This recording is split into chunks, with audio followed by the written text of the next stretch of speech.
Bismillahirrahmanirrahim. Allahumma shalli ala Muhammad wa ali Muhammad. Bismillahirrahmanirrahim. Rabbi shrah li sadri wa yassir li amri wahlul 'uqdatam min lisani yafqahu qawli.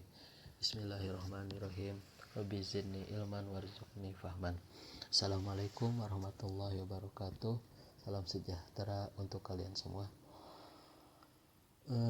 Sebelumnya kita telah membahas jenis-jenis ritual keagamaan Yunani kuno.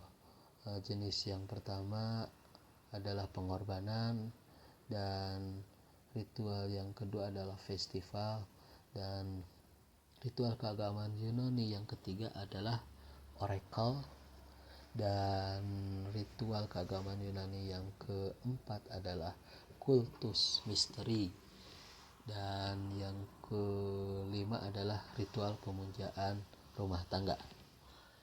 Sebelumnya kita juga membahas masalah kultus misteri. Biasanya kultus misteri itu didedikasikan kepada Dewi Demeter dan Persephone, dan oleh karena itu pada ritual keagamaan kultus misteri itu hanya dikhususkan atau dirahasiakan hingga anggota-anggota tersebut harus melalui inisiasi atau sumpah tertentu untuk bisa memahami ritual tersebut, hingga biasanya orang-orang yang ikut serta pada ritual tersebut akan memiliki kehidupan yang lebih baik setelah kematian.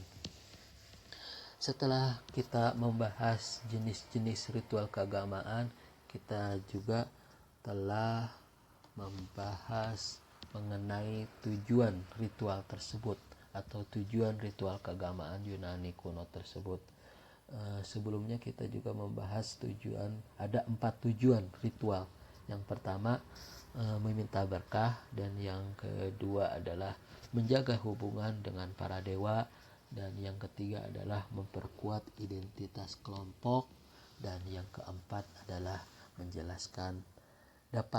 melalui ritual tersebut dapat menjelaskan fenomena alam, seperti halnya contohnya kenapa terjadinya dunia ini kelam, karena Dewi Demeter saat itu berpisah dengan putrinya yang diculik oleh dewa alam bawah tanah. Dan pembahasan berikutnya kita akan memasuki pembahasan mengenal dewa-dewi utama dalam agama Yunani kuno. Walhasil dalam slide ini kita akan mengenal dewa-dewi utama dalam agama Yunani kuno. Yang pertama walhasil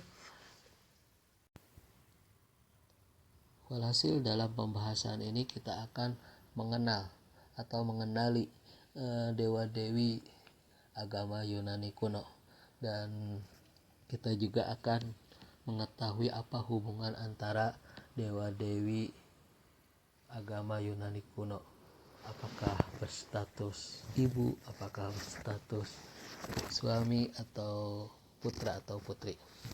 Seperti halnya contoh yang sebelumnya, pada sebuah ritual itu mendedikasikan atau bertujuan kepada Dewi Demeter dan Persephone. Pada dewa pertama kita pasti mengetahui dewa pertama adalah dewa seluruh raja, yaitu dewa Zeus. Dewa Zeus ini adalah raja para dewa atau raja penguasa langit, seperti halnya guntur dan petir. Biasanya ia digambarkan sebagai sosok yang sangat kuat dan bijaksana. Walhasil Zeus adalah dewa utama dalam mitologi Yunani kuno. Zeus dikenal sebagai yakni Zeus dikenal sebagai raja para dewa dan penguasa gunung Olympus. Dia juga atau Zeus dianggap sebagai dewa langit atau guntur dan kilat. Biasanya Zeus sering digambarkan sebagai sosok yang kuat dan berwibawa. Biasanya juga dia dibarengi atau memiliki kilat atau walhasil senjata utamanya adalah kilat. Biasanya kalau kita lihat dari gambar itu atau gambar-gambar yang lain, Zeus itu memegang petir. Jadi itu adalah senjata utama dewa Zeus. Dan biasanya juga gambaran dari Zeus adalah memiliki gambar elang atau pohon sebagai simbolnya. Ini adalah Raja Zeus. Biasanya Raja Zeus juga sering diaplikasikan atau muncul pada masa kita atau masa-masa modern ini, menunjukkan bahwasanya Zeus itu memiliki simbol yang sangat kuat dan bijaksana. Jadi orang-orang yang memiliki kekuatan atau kebijaksanaan pasti diarahkan kepada Zeus. Dan Zeus juga suka muncul pada film-film Hollywood yang menjelaskan bahwasanya dia adalah raja para dewa. Dan yang selanjutnya adalah Dewi Hera. Siapakah Dewi Hera? Dewi Hera adalah ratu para dewi atau juga disebut istri Zeus. Biasanya Dewi Hera ini didedikasikan kepada dewi pernikahan atau dewi keluarga dan juga dewi perempuan. Dewi Hera salah satu dewi dalam mitologi Yunani kuno. Dia adalah istri Zeus, raja para dewa, dan dikenal sebagai dewi pernikahan. Tidak hanya itu, dewi kesetiaan juga dan dewi keluarga. Hera juga merupakan ratu Olympus dan sering digambarkan sebagai sosok yang penuh wibawa. Tetapi terkadang juga dia cemburu atau pendendam, terutama terhadap para perempuan yang memiliki hubungan dengan Zeus. Jadi dewa Zeus itu adalah dewa yang memiliki para istri. Sedangkan istri yang pertama yang bernama Hera ini suka cemburu atau dendam, hingga mereka suka menyiksa para istri-istri Zeus selanjutnya karena dia memiliki kecemburuan. Beberapa dokumen atau beberapa buku yang telah saya baca, ternyata Hera itu aslinya saudari dari Zeus sebetulnya ya, karena Hera itu akan dipergunakan oleh ayahnya Zeus sebagai saudara menolongnya, hingga menjadikan Hera sebagai istri Zeus. Untuk melindungi Hera, bagaimana Zeus melindungi Hera dari kejahatan ayahnya? Oleh karena itu Zeus menikahi Hera. Ini adalah dewa-dewi utama dalam agama Yunani kuno. Yang pertama Zeus, yang kedua adalah Dewi Hera. Selanjutnya dewa Selanjutnya adalah dewa Poseidon. Poseidon adalah dewa laut atau dewa gempa. Ia digambarkan mengendarai kereta yang ditarik oleh kuda-kuda laut. Jadi biasanya Poseidon itu memiliki gambaran dia dewa laut, dan dia juga biasanya kalau dari patung-patung Yunani kuno dia duduk di kayak singgasana dan mengendalikan kuda-kuda laut. Nah, itu menunjukkan dewa Poseidon.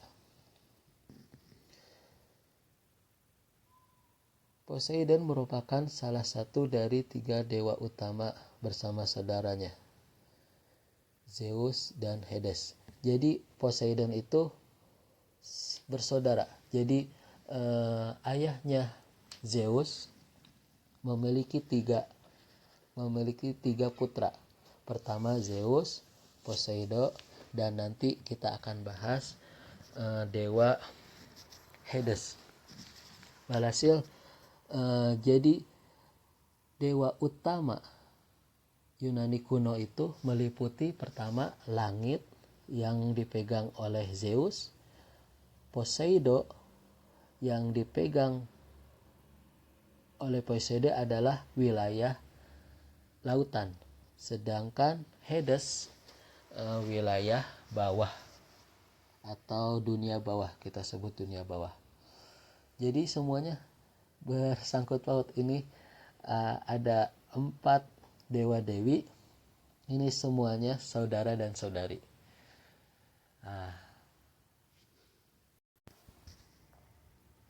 Nah, jadi Zeus, Poseidon, dan Hades. Hades itu adalah kakak tertua. Sedangkan Zeus dan Poseidon adik dari Hades. Jadi Zeus itu menguasai wilayah langit, Poseidon menguasai lautan, dan Hades adalah menguasai dunia bawah tanah. Tadi kita membahas masalah Poseidon. Poseidon itu adalah dewa laut, atau kita juga gambarkan dengan dewa gempa atau gempa bumi. Ternyata Poseidon itu merupakan salah satu dari 3 dewa utama bersama saudaranya Zeus dan Hades. Zeus yang mewakili langit, Hades yang mewakili dunia bawah. Poseidon adalah salah satu dari 12 dewa utama Olympus, saudara dari Zeus dan Hades. Ia dikenal sebagai penguasa lautan, sungai, dan sumber air lainnya.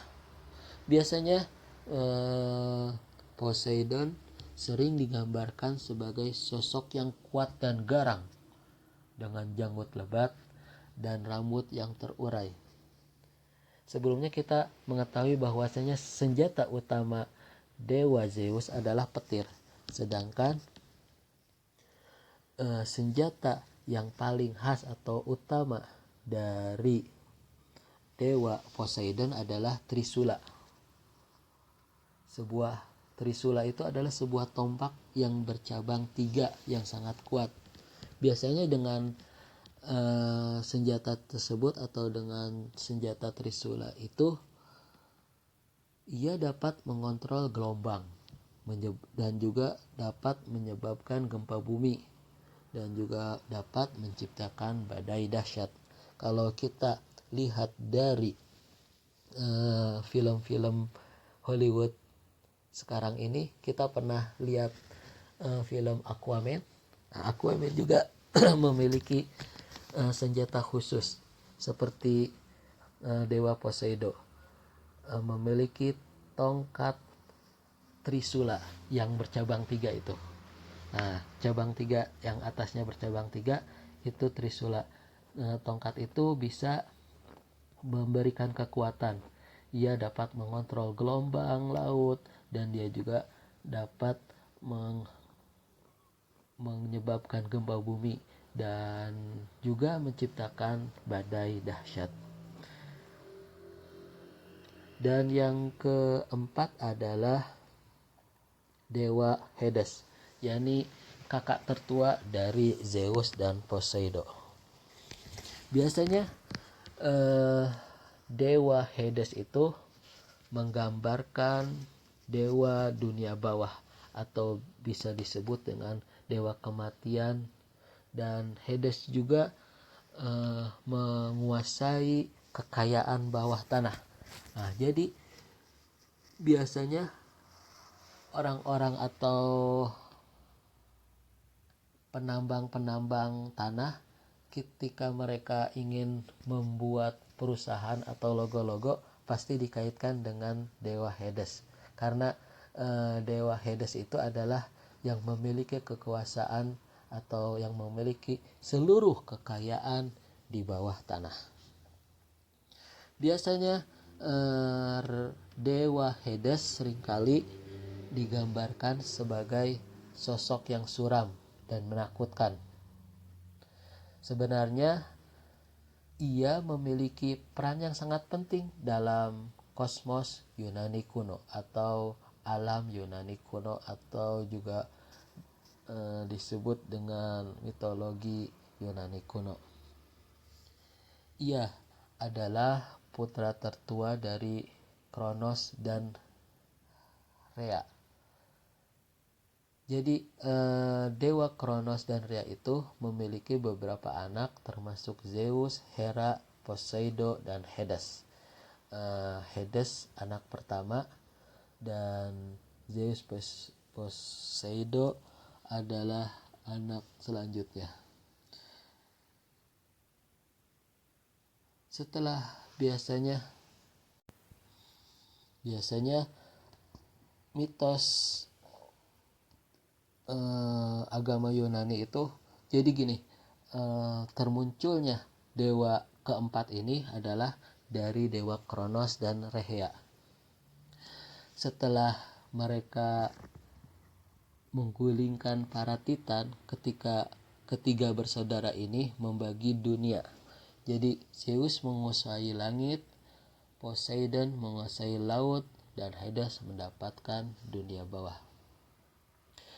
Dunia yang dikuasai Hades bukan hanya tempat yang gelap dan menakutkan.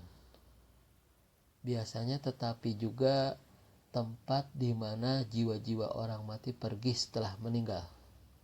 Meskipun demikian, Hades bukanlah sosok jahat yang gemar menyiksa jiwa-jiwa.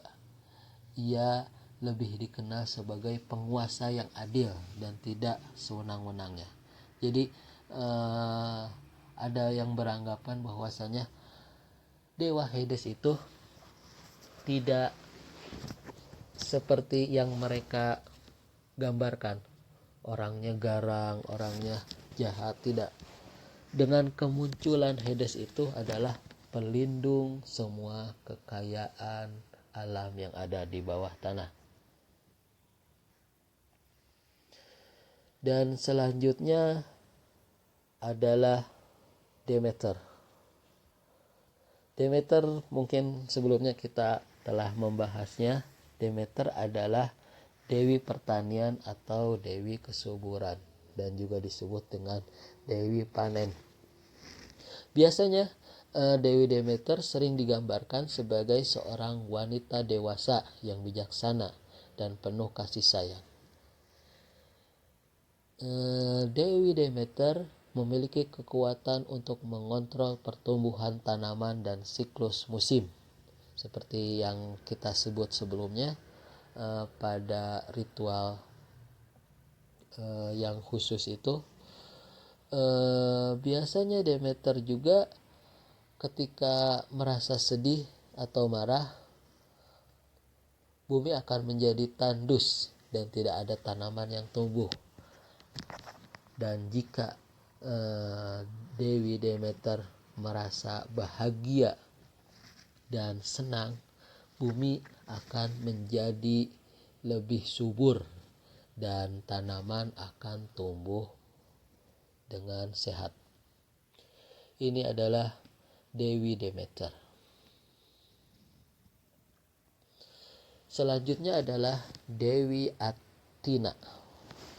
Dewi Athena biasanya melambangkan Dewi kebijaksanaan atau Dewi perang yang adil dan juga Dewi kerajinan. Athena, ada yang bilang Athena karena kalau dari bahasa Yunani dilahirkan kepada bahasa Indonesia disebutnya Athena. Sedangkan kalau talafus atau perkataan yang seharusnya adalah Athena, Dewi kebijaksanaan atau Dewi perang yang adil. Athena adalah Dewi yang sangat dihormati. Ia dikenal sebagai Dewi kebijaksanaan. Dia memiliki strategi perang, seni dan kerajinan tangan yang sangat luar biasa. Biasanya Dewi Athena digambarkan sebagai seorang perawan yang kuat dan cerdas. Dan ia juga seringkali digambarkan dengan helm atau di atasnya itu memiliki helm yang khusus, dan biasanya patung dari Dewi Athena pasti kebanyakan membawa tombak atau membawa perisai. Ini adalah Dewi Athena. Dan selanjutnya adalah Dewa Apollo. Seperti kita pernah singgung pada ritual keagamaan Yunani kuno, masih ingat oracle. Jadi ada salah satu ritual keagamaan Yunani kuno disebut ritual oracle. Biasanya pada wilayah Delphi di Yunani itu biasanya kuil-kuilnya itu didedikasikan atau ditujukan kepada Dewa Apollo. Siapakah Dewa Apollo itu? Dewa Apollo itu adalah dewa matahari atau dewa musik atau juga dewa penyembuhan. Biasanya Dewa Apollo memiliki atribut atau simbol. Dewa Apollo itu biasanya memiliki alat musik petik. Kalau yang gambar yang saya bawakan dalam gambar tersebut membawa alat musik petik yang selalu dikaitkan dengan Apollo, dan biasanya juga dia kalau kita lihat dari patung-patung Yunani kuno, Dewa Apollo biasanya membawa busur dan panah. Walhasil Dewa Apollo itu adalah dewa yang memberikan penyembuhan. Tidak hanya mahir dalam musik, dia juga memberikan penyembuhan. Oleh karena itu, pada ritual oracle biasanya orang-orang yang kesakitan atau memiliki penyakit, dia bisa menuju tempat oracle yang seperti halnya oracle yang terkenal itu di Delphi, dan mereka bisa istirahat di kuil tersebut karena kuil itu dianggap mereka adalah suci. Di situ juga akan mendapat kesembuhan dan akan mendapat jawaban jika memiliki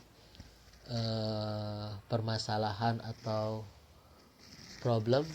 Dengan melalui Dewa Apollo, mereka akan mengenal jawaban yang akan dicari-carinya.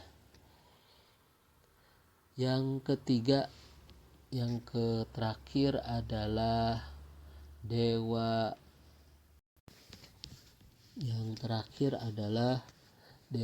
Ares. Biasanya Dewa Ares itu ditujukan atau menyimbolkan bahwasanya dia adalah dewa perang. Ternyata Dewa Ares itu adalah putra dari Zeus dan Dewi Hera. Ares adalah salah satu dewa Olympus yang paling kompleks dan kontroversial. Karena jika Zeus adalah raja para dewa yang bijaksana dan adil, Ares juga harusnya memiliki sifat seperti ayahnya, yakni bijaksana dan adil. Namun dewa Ares justru sering digambarkan sebagai sosok yang brutal. Dia juga suka digambarkan sebagai sosok yang haus darah dan penuh kekerasan. Harusnya dia memiliki sifat seperti ayahnya atau dewa Zeus, memiliki kebijaksanaan dan keadilan. Tapi Ares malah memiliki sifat yang brutal. Dia haus darah dan penuh kekerasan.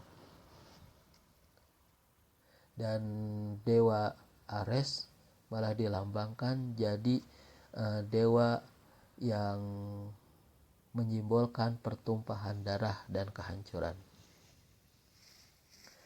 Biasanya orang Yunani kuno atau mitologi dari Yunani kuno suka membandingkan dewa Ares dan dewa Athena. Menariknya, Ares sering dibandingkan dengan Athena, dewi bijaksana dan perang yang adil.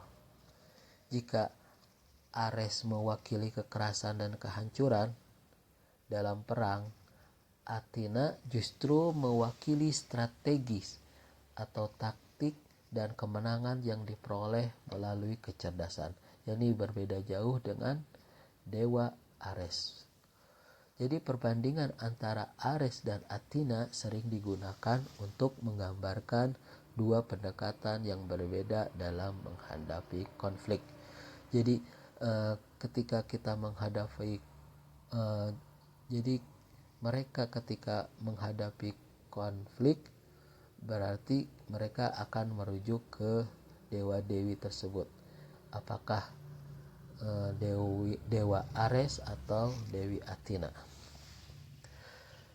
Ini pembahasan atau mengenal dewa-dewi utama dalam agama Yunani kuno. Sebetulnya banyak dewa-dewi utama dalam agama Yunani kuno. Kalau dalam kitab yang saya bawakan ada 12. Tetapi saya hanya membawa dalam slide ini 8 dewa-dewi. Walhasil dalam pembahasan agama Yunani kuno, kita telah membahas asal-usul dan evolusi kemunculan dewa-dewi Yunani kuno. Seperti video sebelumnya, kita telah membahas beberapa zaman atau beberapa periode Mycenaean, periode gelap atau runtuhnya peradaban Yunani kuno pada saat itu, hingga munculnya periode Arseik yang memulai kembali kebangkitan, dan munculnya periode klasik hingga peradaban Yunani kuno pada puncak kejayaan. Dan pada video sebelumnya juga kita mengaitkan atau apa hubungan mitos mitologi dengan agama Yunani. Mitos mitologi itu juga telah mendorong atau menyediakan narasi dan konteks. Tidak hanya itu, menentukan peserta dan peran melalui mitos mitologi juga dapat menentukan waktu dan tempat. Melalui mitos mitologi juga dapat menentukan tindakan dan perkataan. Melalui mitologi juga dapat memperkuat ikatan komunitas. Dan kita juga telah membahas mengenai ritual keagamaan Yunani kuno. Dari ada jenis-jenis ritual keagamaan Yunani kuno. Yang pertama pengorbanan, dan yang kedua melalui festival, dan yang ketiga melalui oracle, dan yang keempat melalui kultus misteri, dan yang kelima melalui ritual pemujaan. Dan pada video sebelumnya juga kita telah membahas tujuan ritual keagamaan Yunani kuno itu tersendiri, dan pada video sekarang ini kita telah mengenali dewa dewi utama dalam agama Yunani kuno. Sekian, assalamualaikum warahmatullahi wabarakatuh, wabillahi taufiq wal hidayah. Assalamualaikum warahmatullahi wabarakatuh.